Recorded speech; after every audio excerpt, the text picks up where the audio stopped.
Hello everybody and welcome. In this video I'm going to show you how to install application for your speaker SONOS ROAM 2 on your Android device.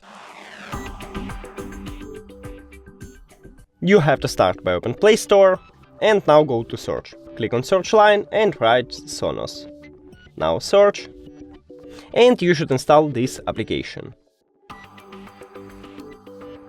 Speaker, scroll down, accept.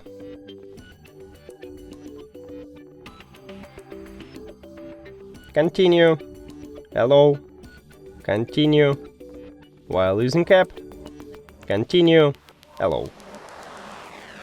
And we did it! Thank you for watching this video. If you found it helpful, please consider subscribing to the channel and leave the like on the video. It's really important to us. See you later!